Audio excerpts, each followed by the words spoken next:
শীতে জমে যাওয়া এক নেকড়ে। নড়াচড়া না করলে এর মৃত্যু অবধারিত। কল্পনা করুন এমন একটি গ্রাম যেখানে তাপমাত্রা নেমে যায় -৭১.২ ডিগ্রি সেলসিয়াসে। সেখানে মাত্র কয়েক মিনিট বাইরে থাকলেই হতে পারে ফ্রস্ট বাইট, অঙ্গহানি, এমনকি মৃত্যু। এটা কি ফ্রস্ট বাইট? ও হ্যাঁ। মাত্র 15 মিনিটের একটু বেশি সময় বাইরে থাকার পর আমার নাক সাদা হয়ে যায়, কোষের ভেতরে বরফ কণা জমতে শুরু করে আর টিস্যুগুলো মরতে শুরু করে। আর যদি 5 মিনিট বাইরে থাকতাম, আমার নাকে টিস্যু স্থায়ীভাবে ক্ষতিগ্রস্ত হয়ে যেত। মানুষ যখন বাইরে নিঃশ্বাস ফেলে তখন মনে হয় পিছনে শুকনো ঘাসের শব্দ হচ্ছে। আসলে এটা হলো গরম নিঃশ্বাস বরফ কণায় পরিণত হওয়ার শব্দ। আমি এখন পৃথিবীর সবচেয়ে ঠান্ডা বসবাসযোগ্য স্থানে রয়েছি। এটি হলো ওইমিয়াকন। বেঁচে থাকতে আমি প্রায় 20 স্তরেরও বেশি পোশাক পরেছি, যার ওজন প্রায় 14 কেজি। 30 ডিগ্রি সেলসিয়াসের ঘর থেকে বের হওয়া মানে এক লাফে 100 ডিগ্রিরও বেশি তাপমাত্রা কমে যাওয়া। আর তাই আমি গ্লোভস, বুট আর প্যান্ট পরেছি, যার সবই রেনডিয়ার লোম দিয়ে তৈরি। কিন্তু তবুও এগুলো যথেষ্ট নয়। এবং এখন আমি আপনাদেরকে দেখাবো জীবন এখানে কিরকম এবং বাইরে যাওয়াটাই বেঁচে থাকার জন্য কত বড় লড়াই। বের হওয়ার কয়েক সেকেন্ডের মধ্যেই চোখের পাতায় বরফ জ্বলতে শুরু করে আর ত্বকে জ্বালা অনুভব হয়। পুরো গ্রামটাই যেন পরিত্যক্ত। তীব্র ঠান্ডা আঙ্গুলের ডগা পুড়িয়ে দিয়েছে। ঠান্ডা শুধু মানুষ বা বন্যপ্রাণীকেই প্রভাবিত করে না, এটা সব কিছুকেই থামিয়ে দেয়। ফোন ঠিক মতো কাজ করে না, হঠাৎ করে বন্ধ হয়ে যায়। বাইরে ফেলে রাখা গাড়ি কয়েক ঘন্টার মধ্যে জমে যায়। মাটি সবসময় বরফে ঢাকা থাকায় এখানে কোনো ফলমূল বা সবজি জন্মায় না। আমরা মস্কো থেকে প্লেনে উঠে 7 ঘন্টা পূর্ব দিকে উড়ে যাই ইয়াকুৎস্কে। সেখান থেকে শুরু হয় 18 ঘন্টার 900 কিলোমিটার দীর্ঘ সড়ক যাত্রা। এখন রাত 2টা। অবশেষে আমরা পৌঁছেছি পৃথিবীর সবচেয়ে ঠান্ডা গ্রামে। থার্মোমিটার দেখাচ্ছে -7.5 ডিগ্রি সেলসিয়াস। গাড়ি থেকে নামার মুহূর্তে মনে হলো আমরা যেন কোনো ভিন্ন গ্রহে এসে পৌঁছেছি। নাকের লোম পর্যন্ত জমে গিয়েছিল আর তাই প্রতি নিঃশ্বাসে খোঁচা অনুভব হচ্ছিল। শুষ্ক বাতাসে হঠাৎ করে প্রবল কাশি ওঠে, যেন থামছেই না। ওইমিয়াকন গ্রামে প্রায় 800 জন মানুষ 1.5 বর্গ কিলোমিটার এলাকা জুড়ে বসবাস করছেন। এখান থেকে বাইরে কাউকে দেখা প্রায় অসম্ভব। মনে হচ্ছে যেন সময়টাই এখানে থেমে গিয়েছে। এখানে প্রচন্ড ঠান্ডা। প্রায় 15 মিনিট ধরে হাঁটছি। দেখতে পাচ্ছেন আমার বন্ধুর চোখের পাতাগুলো বরফে জমে আছে। এছাড়াও দেখতে পাচ্ছেন তার উপরের ঠোঁটে একটি বড় বরফের ফোঁটা জমে আছে। ওইমিয়াকন আমাদের ভূমি পাহাড় দিয়ে ঘেরা। এখানে অসম্ভব রকমের ঠান্ডা পড়ে। তাপমাত্রা নেমে যায় -63 বা এমনকি -64 ডিগ্রি সেলসিয়াসেও। যেহেতু ওইমিয়াকন একটি উপত্যকার মাঝে অবস্থিত, এখানে বাতাসের চলাচল কম। ঠান্ডা একবার জমে গেলে সেটা নড়ে না, ঠিক সেখানেই থেকে যায়। এই এলাকায় মাটির নিচের স্তর সারা বছর বরফে জমে থাকে। এই বরফের স্তরকে বলা হয় পার্মাফ্রস্ট, আর এটি 100 মিটার দীর্ঘায়িত হতে পারে। এই চরম ঠান্ডায় টিকে থাকতে গ্রামের মানুষরা একটি কেন্দ্রীয় হিটিং সিস্টেম গড়ে তুলেছেন।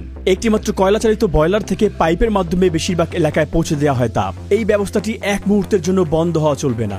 এখানকার বাড়ির ভেতরের গঠন সাধারণ গ্রামীণ বাড়ি থেকে সম্পূর্ণ ভিন্ন। পুরো বাড়ি গরম রাখতে কেন্দ্রীয় বয়লার সাথে সংযুক্ত পাইপগুলো ঘরের মধ্য দিয়ে চলে যায়। প্রথমে মোটা কাঠের বিম দিয়ে সমতল একটি ভিত্তি বানানো হয় আর এর উপর বসানো হয় মূল কাঠের গাঁথুনি। এরপরে দেওয়া হয় 30 সেন্টিমিটারের পুরুত্বের একটি সাব ফ্লোর। এরপরে ইনসুলেশন এবং সবশেষে মেঝে। প্রতিটি দেয়াল 7 স্তরের উপাদান দিয়ে তৈরি। বাইরে থাকে কাঠ। এরপরে প্রধান ইনসুলেশনের বাধা হিসেবে থাকে বসাল্ট লোম।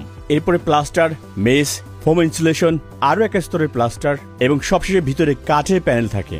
জানালাগুলি 3 স্তরের কাচের, যা এই প্রচন্ড ঠান্ডা থেকে রক্ষা করার জন্য অত্যন্ত গুরুত্বপূর্ণ। ছাদের ভিতরে ইনসুলেশনের জন্য ব্যবহৃত হয় সরাস্ট এবং মাটি। হিটিং সিস্টেমের সাথে এই ব্যবস্থা ঘরকে গরম রাখে। প্রতিটি বাড়িতে প্রবেশপথের প্রথম ঘরটিকে ইচ্ছাকৃতভাবেই ঠান্ডা রাখা হয়। আমরা সামনের ঘরেই সবকিছু জমাট বাঁধিয়ে রাখি। এই ফ্রিজটি দেখো, একেবারেই প্রাকৃতিক। এখানে আমি দুধ আর মাংস জমিয়ে রাখি, ঠান্ডায় সংরক্ষণ করি।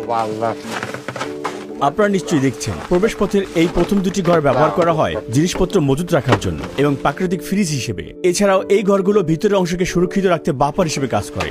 আপনারা দেখতে পাচ্ছেন ঘরের এই উপরের অংশগুলো বরফে আচ্ছন্ন হয়ে আছে, বিশেষ করে ছাদ। ওইমিয়াকনের দিনটা শুরু হয় খুব ভোরে। ইয়েবদোকিয়া এরই মধ্যে চলে গেছেন গবাদি পশুর খামারে। এখানকার খামারিরা ফ্রস্ট বাইট থেকে সংবেদনশীল টিস্যুগুলোকে রক্ষা করতে গরুগুলোকে কাপড় দিয়ে এভাবে মুড়ে রাখেন। এখন আর ওলান জমে যাওয়ার ঝুঁকি নেই, কিন্তু একবার দুধ বের হতে শুরু করলে তখন আমাদের খুব সাবধান থাকতে হবে। ওইমিয়াকনের প্রচন্ড ঠান্ডার কারণে ভবনে পানি সরবরাহের কোনো পাইপ নেই। থাকলে সঙ্গে সঙ্গে জমে যেত। তাই গরুগুলোকে প্রতিদিন প্রচন্ড ঠান্ডায় নদীতে গিয়ে পানি পান করতে হয়। একের পর এক গরুগুলো ঠান্ডার নরকে পা রাখছে, কারণ তারা জানে দেরি হলেই অসহনীয় উঠবে এই ঠান্ডা। তাদের শরীরের লোম সঙ্গে সঙ্গে বরফে জমে শক্ত হয়ে যায়। নদীর এই অংশটুকু বরফে জমে না, কারণ এটি পাহাড় থেকে আসা সতেজ পানির ধারা। ভূগর্ভস্থ ঝর্ণার পানি নদীর সঙ্গে মিশে যায় এবং এই নদীকে বরফে জমা থেকে রক্ষা করে। হঠাৎ করেই আমার পুরো মুখমণ্ডল অবশ হয়ে গেল। বাঁ পাশে পেশি আমি নাড়াতে পারছিলাম না, যেন মুখে প্যারালাইসিস হয়েছে। ইয়েবদোকিয়া খেয়াল করছিল ইতিমধ্যে আমার নাকও জমতে শুরু করেছে। এটা কি ফ্রস্ট বাইট? হ্যাঁ, অবশ্যই। ঠান্ডা রক্তনালীকে সংকুচিত করে এবং ধীরে ধীরে রক্ত সঞ্চালন কমে যায়।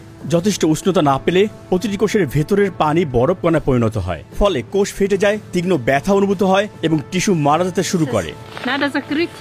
তোমার মুখ ঢেকে রাখতে হবে, এইভাবে মুখ ঢেকে হাঁটো। সাবধানে থেকো, না হলে এটা কালো হয়ে যেতে পারে।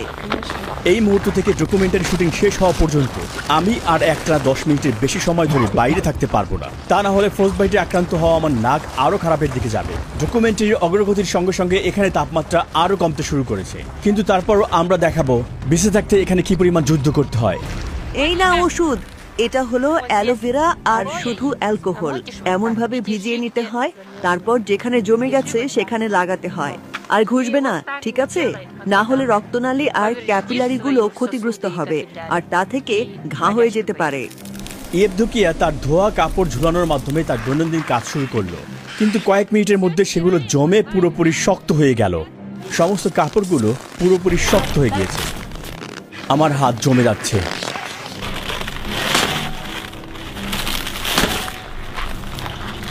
এরপরে সে খামারের দিকে গেল গরু থেকে দুধ সংগ্রহের জন্য।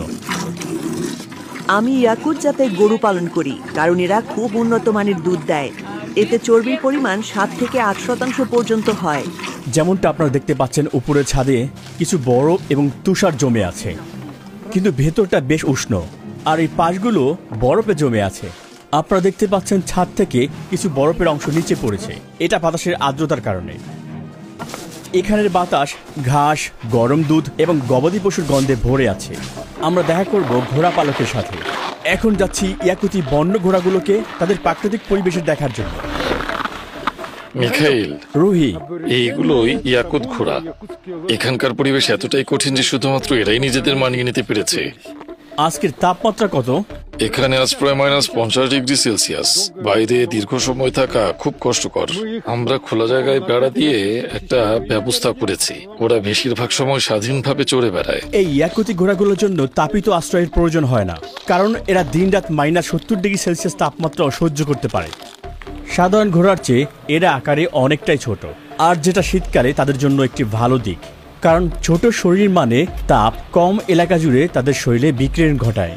এই ঘোড়াগুলোর দেহ দেখতে অনেকটাই ফোলানো, মোটা চর্বির এবং গোলাকৃতি। এটা তাদের ঘন লোমের কারণে, আর তাদের খুরগুলো অনেক উঁচু। এ কারণেই তারা এত ঠান্ডা সত্ত্বেও এই জমাট মাটিতে তারা অনেকক্ষণ দাঁড়িয়ে থাকতে পারে। ওদের আটকানো হয়নি এখানে, শুধু খাবারের জন্য তারা এখানে আছে। তাদের শরীরই হলো খাবার। এটা ঘোড়ার মাংস, এখানকার মানুষ এটা খায়। যেমনটা দেখছেন এতে প্রচুর চর্বি রয়েছে।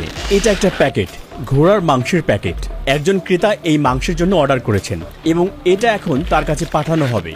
এই ঘাসি স্তূপটি গ্রীষ্মকাল থেকেই এখানে জমিয়ে রাখা হয়। শীতকালে এটাই ঘোড়াদের প্রধান খাবারের উৎস। মিখাইল আমাদের তার ঘোড়ার মাংস এবং কলিজা খাওয়ার প্রস্তাব দিলেন, যা কাঁচা এবং জমা অবস্থায় খাওয়া হয়। কাঁচা ঘোড়ার মাংস, এটি ভিটামিন আর ভালো পুষ্টি উপাদানে ভরপুর। কারণ এখানে আমাদের ফল বা সবজি নেই, তাই আমরা মাংস থেকেই ভিটামিন নিই। খেতে বরফের মতো লাগছে। আমি এটা স্বাদ পাচ্ছি না, কারণ জমে আছে। এটা কলিজা। ওইমিয়াকনে জানুয়ারি মাসে দিনের আলো মাত্র 4.5 ঘন্টা স্থায়ী হয়। এখন বিকেল 3টা আর অন্ধকার নামতে শুরু করেছে, আর আমরা আমাদের দিনের কাজ শেষ করছি। গাড়ি আবিষ্কারের আগে পরিবহনের জন্য ব্যবহার করা হতো ঘোড়া, গরু এবং এইরকম রেইনডিয়ার। এই অঞ্চলের রেইনডিয়ার খুবই গুরুত্বপূর্ণ, শুধুমাত্র তাদের পরিবহনের জন্যই নয়, এদের মাংস, চামড়া এবং দুধের জন্য। গ্রামের কেন্দ্র থেকে প্রায় আধা কিলোমিটার দূরেই শুরু হয় ওইমিয়াকনের জমাট বাঁধা বন। এই গ্রামের অধিকাংশ মানুষের জীবিকা নির্বাহ করে পশুপালনের মাধ্যমে। আইভানের মতো কিছু মানুষের এটাই প্রধান আয়ের উৎস। আমি বনের মানুষ। এই ভূমিগুলোই আমার শিকার ক্ষেত্র, আর এটাই আমার তাঁবু, আমার বাড়ি। সে এখন আগুন জ্বালাচ্ছে, আর আমাদের আগুনটা খুবই দরকার, কারণ এখানে প্রচন্ড ঠান্ডা।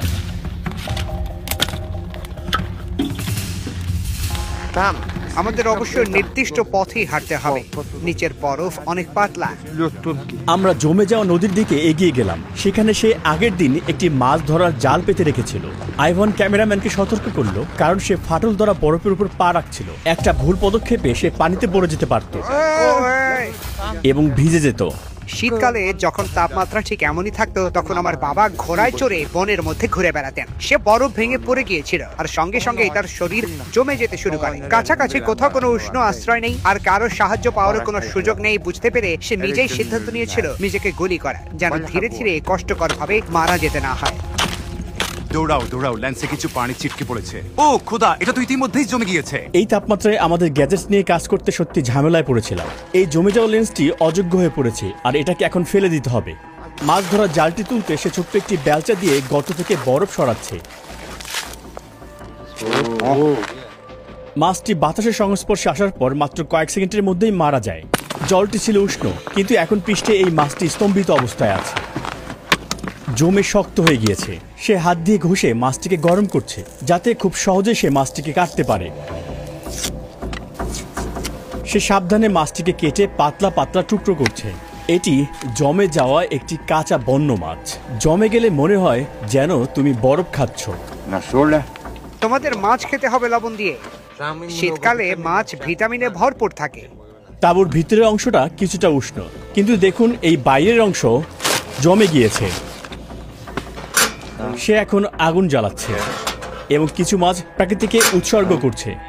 হে প্রকৃতির আত্মা, আমাদের উপহার গ্রহণ করুন, আমাদের সফল স্বীকার করে দিন এবং আপনার ভূমির সমৃদ্ধি আমাদের দান করুন। তার বিশ্বাস অনুযায়ী তাকে শিকারের আত্মাকে সন্তুষ্ট রাখতে হয়, তা না হলে পরের বার শিকারে তাকে খালি হাতে ফিরতে হতে পারে। আমরা এখন বনের গভীরে যাচ্ছি। আইভান বড় কিছু শিকার করতে চায়। দেখে মনে হচ্ছে এখান থেকে কিছু একটা হেঁটে গিয়েছে। পায়ের ছাপ এবং ছোট ছোট প্রস্রাবের দাগও রয়েছে। দেখো, রো হরিণের পায়ের ছাপ। আমরা কাছাকাছি চলে এসেছি। 10 মিনিটের বেশি সময় ধরে বাইরে থাকায় আমার নাক অবশ হতে শুরু করেছে। আমাকে আরো বেশি সাবধানে থাকতে হবে। আমি আমার নাক অনুভব করতে পারছি না। ওই দিক থেকে এটা বনের দিকে দৌড়ে গিয়েছে। ঠিক এখানেই আমি ভাত বসাবো। সে বড় কোনো পশু ধরার আশা করছে। শিকারী জানে পশুটি প্রতিদিন এই একই পথে চলে, তাই সে ফাঁদটি তার পায়ের ছাপের উপর রেখেছে। এবার ফাঁদটিকে বরফ দিয়ে ঢেকে দিচ্ছে। ট্রেসগুলোকে মুছে ফেলতে সে কুকুরের লেজ ব্যবহার করছে। সে কি ধরতে চলেছে এটা দেখতে আমরা 2 দিন পরে এখানে আবার ফিরে আসব। যাওয়ার আগে আইভান গতকালকের ফাঁদটি দেখতে চায়। সে সাবধানে এলাকাটি পর্যবেক্ষণ করছে। এখানে সবকিছু যেন আমার কাছে একটা বইয়ের মতো। যখন বরফ পড়ে আমি পশুদের পায়ের ছাপ দেখে কতগুলো পশু আছে সেটা বুঝে ফেলি। আমি ইতিমধ্যে জানি এই এলাকায় কতগুলো পশু বাস করে। সাকারা হলো তুর্কি জাতি, যারা মধ্য এশিয়া থেকে এসেছে, আর আমি তুরস্ক থেকে। এমন একটি দেশ যার শিকড়ও একই অঞ্চলের সাথে জড়িত। ডকুমেন্টারির বাকি অংশের আগে আমি এই প্রকল্পের স্পন্সরকে ধন্যবাদ জানাতে চাই। দেখতে চাই আমি তাদের সাথে কতটা ঘনিষ্ঠ। আমি এই প্রকল্পের স্পন্সর মাই হেরিটেজ থেকে একটি হোম ডিএনএ টেস্টিং কিট পেয়েছি, যার মাধ্যমে আমার প্রকৃত জাতিগত পরিচয় জানা যাবে। এটা ব্যবহার খুবই সহজ। কিটের সাথেই একটি সোয়াব আছে। আমাকে শুধুমাত্র এটি 1 মিনিট যাবৎ গালের সাথে ঘষতে হবে। তারপর আমি এটাকে শিশিতে রাখবো, কালো রেখা বরাবর ছিঁড়ে ফেলবো। এরপরে সবকিছু ভালোভাবে প্যাক করব এবং রিটার্ন ঠিকানায় পাঠিয়ে দেব। 4 সপ্তাহ পরে আমার ফলাফল আসবে এবং শিকড় জানতে আমি আগ্রহের সাথে অপেক্ষা করছি। অবশেষে সেই প্রতীক্ষিত সময় এসেছে। মাই হেরিটেজ থেকে ইমেল পেয়েছি। চলুন দেখি আমার ডিএনএ কি বলে। সত্যি বলতে এটার ফলাফল নিয়ে আমার একদমই কোনো ধারণা নেই। 47.3% গ্রিক এবং আলবেনিয়ান। এটা প্রায় অর্ধেক। আমি সবসময় শুনতাম আমার দাদি ছিল আলবেনিয়ান, এখন না কোনো সন্দেহ রইল না। তাছাড়া এটার 40.5% তুর্কির এবং 4.7% দক্ষিণ ইতালির। আমার শিকড় ছড়িয়ে আছে মধ্য এশিয়া পর্যন্ত, যা 3.4%। আর এখান থেকেই তুর্কির জাতির মূল উৎপত্তি। এরপর আরো কিছু অন্যান্য জাতির সংমিশ্রণ রয়েছে। এমনকি মাই হেরিটেজ এটাও দেখতে পারে যে আমার তুর্কির পূর্বপুরুষরা কোন নির্দিষ্ট জায়গা থেকে এসেছিলেন। এখানে ক্লিক করলেই আমার ডিএনএ ম্যাচগুলো দেখতে পারি। এই ব্যক্তিটি আমার ডিএনএর 4% শেয়ার করেন। আমি তাকে চিনি না, কিন্তু তাকে আমার বাবা বা মায়ের ফার্স্ট কাজিন হিসেবে দেখাচ্ছে। আমার আরো দ্বিতীয় এবং তৃতীয় কাজিন রয়েছে এখানে, প্রায় 1600-এরও বেশি ডিএনএ আত্মীয়। এইসব জানতে পারাটা ছিল অসাধারণ অভিজ্ঞতা। ভিডিওতে স্পন্সর করার জন্য মাই হেরিটেজকে অনেক ধন্যবাদ। যদি নিজের জাতিগত পরিচয় জানতে চান, ডিসক্রিপশন বক্সে থাকা লিঙ্কটি ক্লিক করুন অথবা কিউআর কোডে স্ক্যান করুন। রুহি 29 কোডটি ব্যবহার করলেই মাত্র $29, ইউরো বা পাউন্ডে ডিএনএ কিটটি পেয়ে যাবেন। বিশাল 67% ছাড়, যা এখন পর্যন্ত সবচেয়ে কম দাম। তুর্কি, ব্রাজিল ও ফ্রান্স ছাড়া ডিএনএ কিট সারা বিশ্বে পাঠানো হয়। তবে সবাই মাই হেরিটেজ ফ্যামিলি ট্রি ফিচারটি ব্যবহার করে নিজের বংশ পরিচয় তৈরি এবং ট্র্যাক করতে পারেন। সঙ্গে রয়েছে 14 দিনের ফ্রি ট্রায়াল। মাই হেরিটেজ আপনার ট্রিটিকে 34 মিলিয়ন রেকর্ড এবং মিলিয়ন মিলিয়ন পারিবারিক ট্রির সঙ্গে মিলিয়ে আপনাকে নতুন তথ্য জানায়। চলুন আবার ভিডিওতে ফিরে যাই। এই তো পেয়ে গেছি, বরফের উপর পড়ে আছে খুবই সহজ একটি শিকার। একটি খরগোশ পেলাম। এটা আকারে খুবই বড়, মনে হচ্ছে সবাই মিলে খুব ভালোভাবে খেতে পারবো। শিকারির ফাঁদে আটকা পড়ে এটা মারা যায়নি, বরফের অতিরিক্ত ঠান্ডায় এটাকে মেরে ফেলেছে। তার মানে প্রকৃতির সাথে এখানে কোনো রসিকতা চলে না। এই ফাঁদটা আজকের ফাঁদ থেকে অনেক ছোট ছিল। পরবর্তী শিকার কি হবে এটা ভেবে আমি খুবই আগ্রহী। আপাতত আজ রাতে মাংস রান্না হবে। ওয়াইমিয়াকনে প্রচুর খরগোশ রয়েছে। যুদ্ধের সময় খরগোশ শিকার করেই আমাদের মানুষগুলো টিকে ছিল। তামারা খরগোশ রান্না করে তার বাড়িতে ডিনার টেবিল সাজিয়েছেন আমাদের জন্য। মাংসে কোনো চর্বি নেই, খুবই পাতলা এবং শুষ্ক ধরনের। পরবর্তী দৃশ্য ধারণ করা ছিল খুবই কঠিন কাজ। রাশিয়ান গ্রামীণ জীবনের উপর ভিত্তি করে নির্মিত ইউটিউব চ্যানেল দ্য আলিঙ্গাপসের সাহায্যে তা আমরা সম্ভব করতে পেরেছি। ভোরের আলো ফোটার সঙ্গে সঙ্গেই আমরা বাড়ির কাছাকাছি কিছু অপ্রত্যাশিত জিনিস দেখেছি। একটি বিশাল সাপের ভাস্কর্য, এটি সম্পূর্ণ গরুর বজ্র দিয়ে তৈরি, ওজন 360 কেজিরও বেশি এবং বানিয়েছেন একজন স্থানীয় কৃষক। এখানে পাইপলাইনের মতো সাধারণ পানি সরবরাহ ব্যবস্থা নেই। পানির পাইপে পানি দিলে তা সঙ্গে সঙ্গে জমে যাবে। এর পরিবর্তে এখানকার বাসিন্দারা ট্যাঙ্কের মাধ্যমে ব্যবহৃত পানি সংরক্ষণ করে রাখে। সেই পানি দিয়ে হাত ধোয়া বা অন্যান্য দৈনন্দিন কাজ সম্পন্ন করে। আমাদের সিঙ্কটা পুরনো, নিচে একটা বালতি রাখা থাকে পানি ধারণ করার জন্য। যখন বালতিটা ভরে যায় তখন আমরা সেটা বাইরে নিয়ে গিয়ে ফেলে দিই। এছাড়া এখানে পানির পাইপলাইন না থাকার কারণে ঘরের ভিতর কোনো শাওয়ার বা টয়লেট থাকে না। এর পরিবর্তে এই প্রয়োজনীয় ব্যবস্থা রাখা হয় বাড়ির কোনো বাগানে, ছোট কোনো কেবিনে। মলমূত্র নিষ্কাশনের কোনো ব্যবস্থা না থাকায় মানুষের বজ্র যেখানে ফেলা হয় সেখানে জমে থাকে, কারণ বাতাসের সংস্পর্শে এলে বজ্রগুলো তাৎক্ষণিক বরফে পরিণত হয়। ফলে এগুলো জমে জমে 1-2 মিটার পর্যন্ত উঁচু স্তম্ভ তৈরি করে, যতক্ষণ না পর্যন্ত কেউ তা ভেঙে পরিষ্কার করে। যখন কাউকে টয়লেট ব্যবহার করতে হয় তখন তাকে প্রচুর কাপড় পরতে হয় এবং দ্রুত এই কাজটি শেষ করতে হয় যাতে জমে না যায়। এটা নিশ্চয়ই সুখকর অভিজ্ঞতা হবে না। এই টয়লেটটি একটু ভিন্ন, কারণ এটাকে গরম রাখা হয়েছে, কিন্তু সমস্যা হচ্ছে এখানে পর্যাপ্ত বায়ু চলাচলের ব্যবস্থা নেই। এই ধরনের টয়লেট মূলত ব্যবহৃত হয় ঠান্ডা থেকে রক্ষা পাওয়ার জন্য, কিন্তু এর ভিতরে খুবই দুর্গন্ধ তৈরি হয়। গোসল, রান্না বান্না, থালা বাসন ধোয়া বা পান করার জন্য পানি খুবই অপরিহার্য। কিন্তু এখানে পানি সংগ্রহ একদমই সহজ নয়, বরং একটি জটিল প্রক্রিয়া যা অনেক পরিশ্রমের কাজ। মানুষ এখানে বরফ কেটে কেটে তার খণ্ড সংগ্রহ করে এবং সেগুলো গলিয়ে দৈনন্দিন ব্যবহারের জন্য বিশুদ্ধ পানি তৈরি করে। এই বরফের নিচেই একটি জমাট বাঁধা নদী এবং পানির একমাত্র উৎস। তিনি একটি চিজেল দিয়ে এই বরফগুলো কাটছেন। যদি খুব ঠান্ডা হয় তবে আপনাদের দ্রুত কাজ করতে হবে, না হলে আপনারা জমে যাবেন। আমরা একের পর এক শক্ত বরফের খণ্ড কাটছি এবং সেগুলোকে তুলে স্লেজে রাখছি। 1, 2, 3। আমরা যতটা সম্ভব বরফের খণ্ড স্লেজের উপর রাখছি। আমাদের পূর্বপুরুষরা আগে এই বরফগুলো গরুর গাড়িতে করে নিয়ে যেতেন। নিকোলে, এগুলো কতদিন চলবে? আমার পরিবার বড়, এই বরফ 2 অথবা 3 সপ্তাহ চলবে। এই বিশাল বরফের খণ্ডগুলো রাখা হয় বাড়ির ভিতরে ঠান্ডা ঘরে অথবা পিছনের উঠানে। তারা এগুলোকে এক ধরনের ড্রামে রাখে, এরপরে গলে গেলে সেই পানি তারা পান করে। আমরা যে বরফের পানি সংগ্রহ করলাম তা শুধু তার নিজের বাড়িতেই ব্যবহৃত হবে না, বরং প্রতিবেশীদের সাথে ভাগ করা হবে যাতে তারাও পরিষ্কার বিশুদ্ধ পানি দিয়ে গোসল করতে পারেন। এই গ্রামে গোসলের মাধ্যমে প্রতিদিনের রুটিন শুরু হয় না, বরং শুরু হয় কাঠ কাটার মাধ্যমে।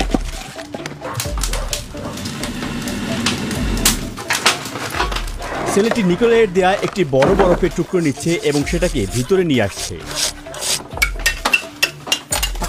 আমাদের দাদু নানুরা গোসল করেন 2 ঘন্টা ধরে। আমরা সাধারণত 1.5 ঘন্টা থাকি।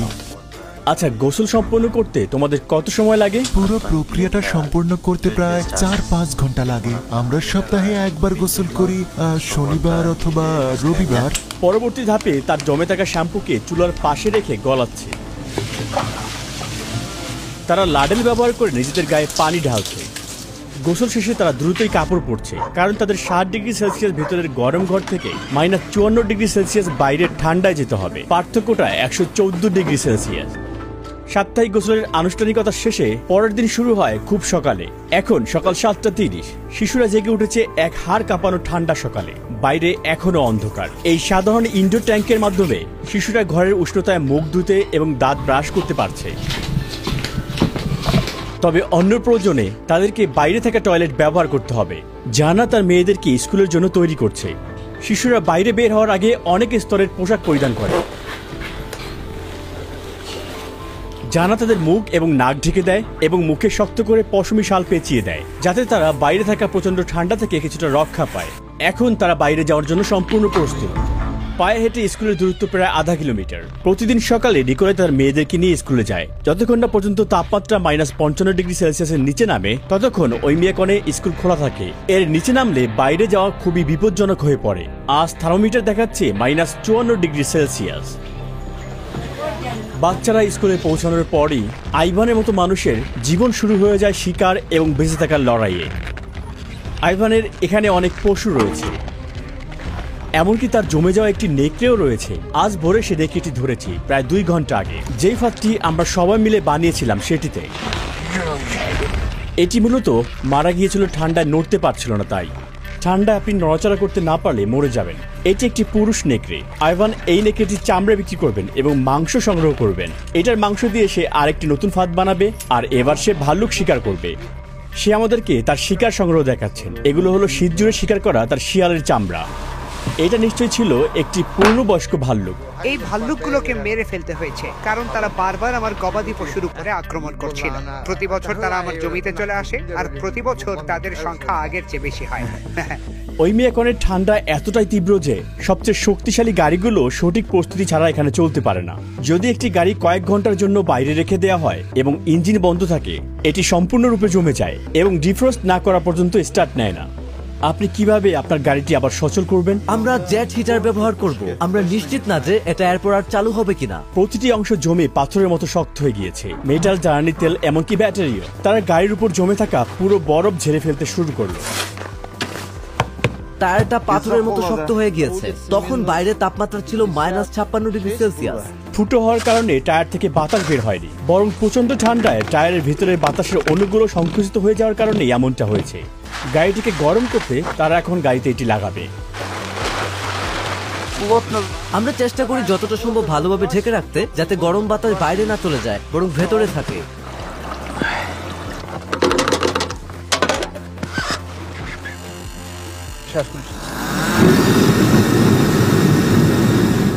এটা ধরো, বাইরে খুব ঠান্ডা, এ কারণেই সবকিছু গরম রাখতে হয়। যেহেতু গাড়িটা ডিজেল চালিত, ট্যাঙ্কের ডিজেল পুরোপুরি জমে গিয়েছে। গাড়িটা এভাবে থাকবে প্রায় 3 থেকে 4 ঘন্টা। যদি কোনো স্থানীয় বাসিন্দার ভাগ্যে গরম গ্যারেজ জোটে, তাহলে তারা সেখানে মাসের পর মাস গাড়ি রেখে দিতে পারে ইঞ্জিন জমে যাওয়ার ভয় ছাড়াই। আমরা প্রথমবারের মতো এমন একটি গ্যারেজে যাই। এই গ্যারেজের দরজাটা দারুণভাবে ইনসুলেট করা। এটির কোথাও সামান্য ফাঁকা নেই। তারা এ ধরনের উপকরণ ব্যবহার করেছে। দেখুন দেয়ালটি কিভাবে স্তরে স্তরে তৈরি করা হয়েছে, আর গ্যারেজটি গরম রাখতে এখানে পাইপ ব্যবহার করা হয়েছে। আমরা গাড়িটা 3 ঘন্টা গরম করেছি। এখন স্টার্ট দেওয়ার চেষ্টা করব। অ্যাকুমুলেটর লাগানো হয়েছে। ডিপস্টিক দিয়ে তেলের স্তর যাচাই করা হচ্ছে। এই প্রথম সে গাড়ির দরজাটি খুলল। হ্যাঁ, দারুণ। এই গাড়িটি যেন মৃত অবস্থা থেকে জীবন ফিরে পেল। এখন আমরা জায়গাটা ছাড়ার চেষ্টা করব। ওই মেয়াকনে বেঁচে থাকা মানে প্রকৃতিকে জয় করা নয়, বরং তার সাথে তাল মিলিয়ে চলা। প্রাচীন জ্ঞানে পথ প্রদর্শিত হয়ে ইয়াকুত জনগণ ঠান্ডার সাথে যুদ্ধ করে না, তারা একে শ্রদ্ধা করে এবং এর নিয়ম মেনে টিকে থাকে। দেখুন, গাড়ির তাপমাত্রা কিছুতেই বাড়ছে না। এখানে এই নির্মম শীতকে ভয় নয়, বরং আচার অনুষ্ঠান আর অটল বিশ্বাসের সাথে গ্রহণ করা হয়। প্রকৃতি যেমন নেয় তেমনই ফিরিয়ে দেয়। এটা শুধুমাত্র টিকে থাকার গল্প নয়, এটা সহাবস্থান। এই যাত্রার প্রতিটি ধাপে আমার পাশে থাকার জন্য আমার প্রিয় বন্ধু তুর্গুত একিমকে জানাই আন্তরিক ধন্যবাদ। তিনি ওইমিয়াকনে আরেকটি অসাধারণ ভিডিও ধারণ করেছেন, যেখানে স্থানীয় এক পরিবারের আমন্ত্রণ গ্রহণ করে তিনি হিমশীতল গ্রামের দৈনন্দিন জীবনের অসাধারণ দৃশ্য তুলে ধরেছেন। তুর্গুতের সাথে শুটিং করতে গিয়ে আমরা ঝাঁপ দিয়েছিলাম একটি জমাট বাঁধা নদীতে -55 ডিগ্রি সেলসিয়াসে। এটা ছিল আমার জীবনের সবচেয়ে চরম অভিজ্ঞতার একটি।